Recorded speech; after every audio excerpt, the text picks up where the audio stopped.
Greetings, friends. A few weeks ago, I had a tough time.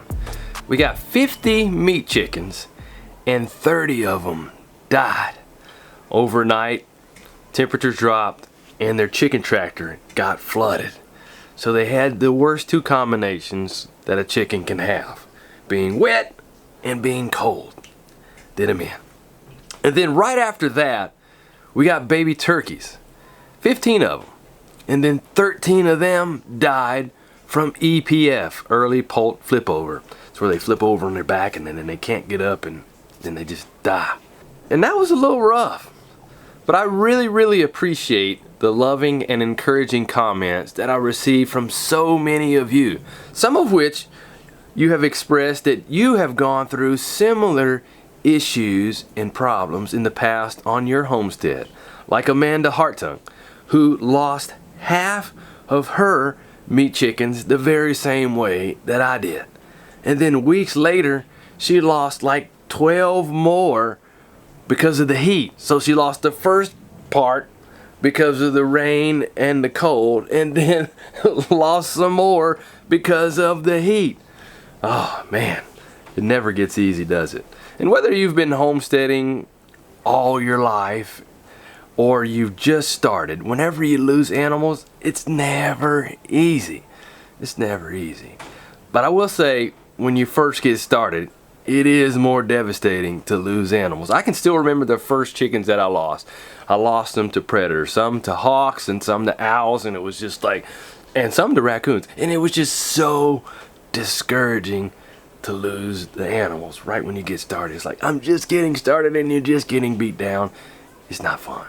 But I also got some critical comments from some of you homesteaders who, I guess you just have the perfect homestead and you just never have any issues. I'm kind of jealous of you, so I just want to say thank you for your comments too. And for almost 9 years now, I've been raising chickens for eggs, and in the past recent years, been raising them for meat as well. Constantly trying to make changes and improvements each time. But one guarantee with life is that death will come at some point, and a homestead is no exception to that.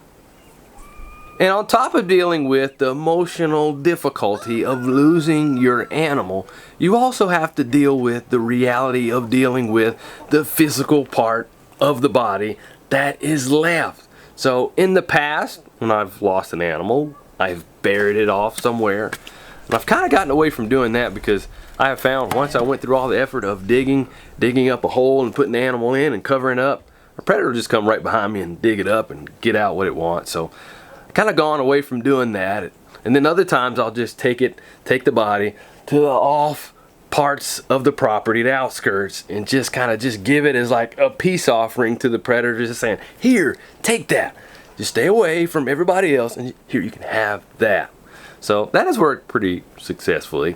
But with losing the amount that we did, I was pretty discouraged, and I was a little late in taking care of the carcasses. So it got to be a little yucky. Oh wow, look at that. That's crazy. Yuck.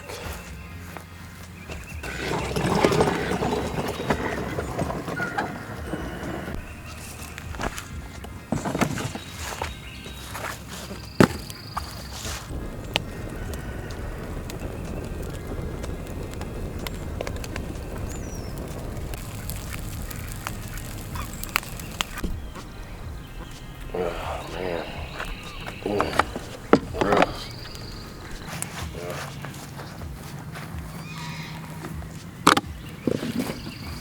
So after dumping them all in the fire and seeing the maggots, it's kind of like, I felt like I just had them on me. It was just like, ugh, yuck, get off me. Whew.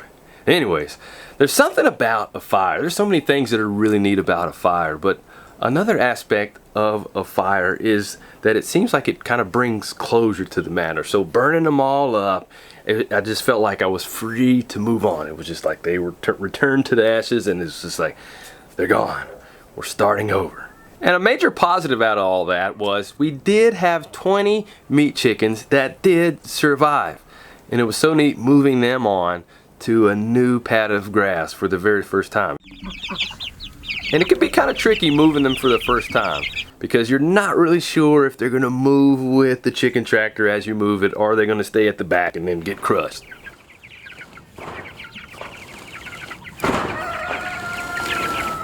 Guys. Here we go. Alrighty. Oh, everybody's fine. There we go. And happy on new grass. And some weeks have gone by and they have really grown and are really flourishing outside, and they're not too far away from being processed. Also in the brooder, it's full of life.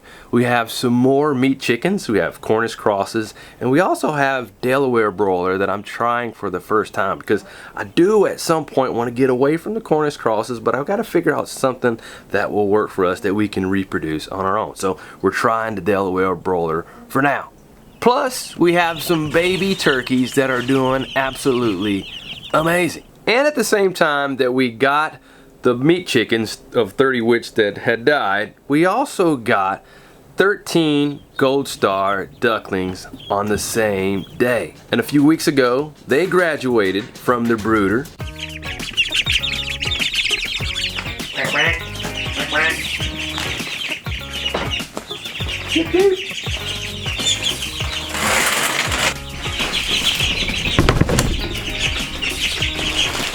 Calm this down. Yeah.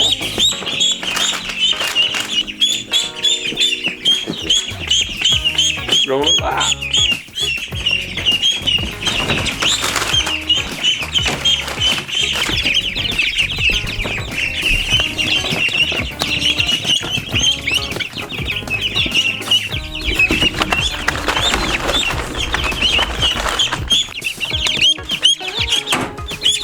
And we took them outside to a transition pen. And one of the things that I didn't expect was our guard goose, Greg. He really got worked up about the ducklings being in his area.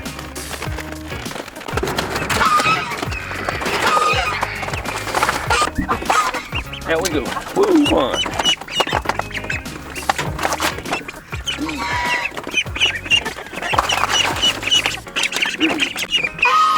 That's Greg. He's hearing some babies over there. He's coming on over.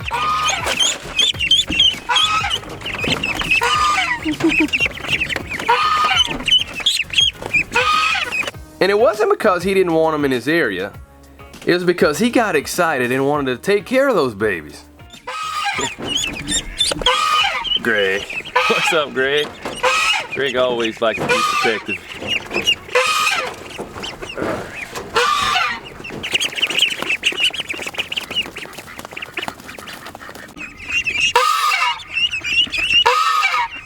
And over the past few weeks, Sale and I have been taking care of those ducklings. And Greg has gotten closer and closer to those ducklings. I think he thinks those babies are his. But they just got to the point where they've gotten bigger now and they really need to get out of the pen. With Greg, he has a couple levels of being angry. The first level is when he's upset or he just wants to alarm you, he just starts honking. And as we got closer to the ducklings, that's what he did. Yeah? What's up, Greg? What's up, man? But regardless of how Greg was feeling about this, we had to get those ducklings out of that pen. So my children helped me out with the task. Micah and Selah climbed into the chicken tractor, the transition pen, while Josiah was holding up the lid so I could grab the ducklings as Selah and Micah were handing them to me.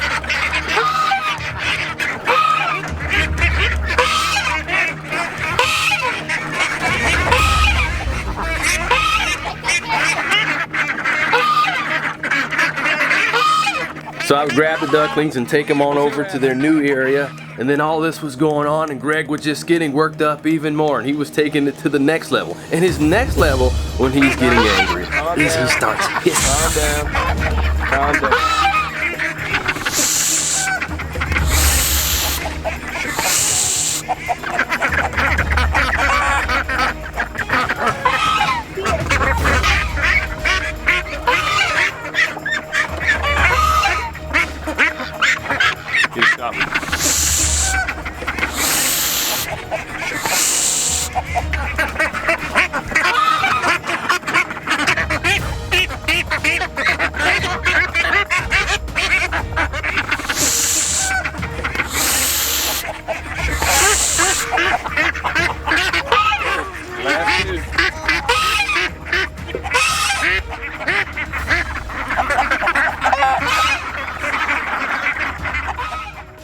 And then his next level is one I haven't seen very often.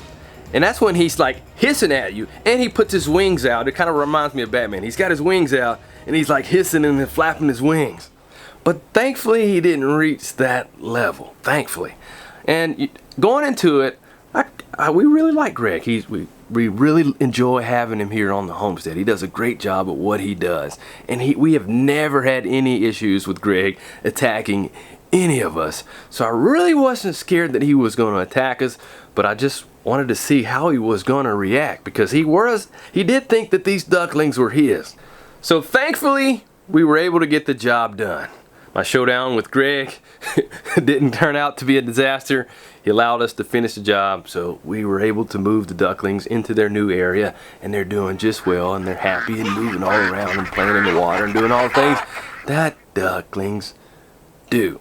And after we did that, we moved out the chicken tractor, also known as the transition pen, because I'm going to make some modifications on it. I got inspired by Sydney at the Naked Gardeners. He has a John Siskovich style chicken tractor that he uses, and he's able to get in and out of those chicken tractors really easily. And I was like, man, if we would have had that here for the ducklings, it would have made getting those ducklings in and out much, much easier. So you just have to stay tuned for our big unveiling of our new chicken tractors that we were working on.